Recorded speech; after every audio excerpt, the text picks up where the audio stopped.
ব্যাস পণ্ডিতের জন্মদিনে সবাই মিলে আমরা একটা ভাগবত শ্লোক পড়ব। হ্যাঁ, সেই শ্লোক যেন চিত্রগুপ্তরা আমাদের ছবিটা তুলে ফেলে, যেন মৃত্যুর পর আমাদের কোনো অপরাধে যদি নরকে যেতে হয় সেদিন চিত্রগুপ্ত সাক্ষী দিবে যে এই ব্যক্তিরা শ্রীবাস পণ্ডিতের জন্মদিনে একটা ভাগবতের শ্লোক করছিল।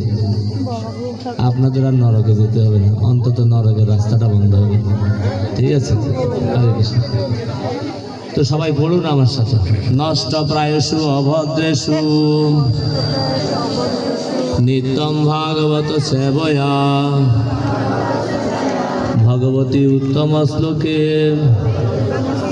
ভক্তির ভবতী নষ্ট কি।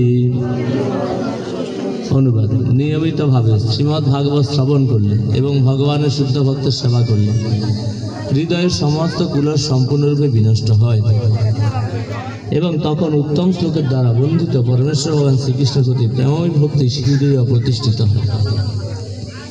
তাৎপর্য, শ্রীল প্রভুপাদ তাৎপর্য করছেন, আত্ম উপলব্ধির পথে প্রতিবন্ধক স্বরূপ হৃদয়ের সমস্ত অশুভ প্রবৃত্তিগুলি নির্মল করার উপায় এখানে বর্ণনা করা হয়েছে।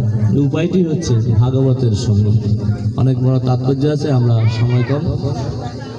তা আমাদের এইখানকার কমিটি আমাদের অনেক ভাগ্যের ফলে আমরা এই 2 বছর আসছি।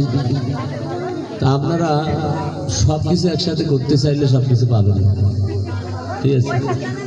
আমাদের মানব জীবনের মুখ্য উদ্দেশ্য হচ্ছে কিছু বুঝতে হবে। মৎসবে তো আমরা আসি যাই, খাই শুধু, কিন্তু কিছু বুঝি না, জানতে হবে আমাদের। তো এই কারণে ভাগবত পাঠের সময় দিতে হবে। ভাগবত পাঠের পরে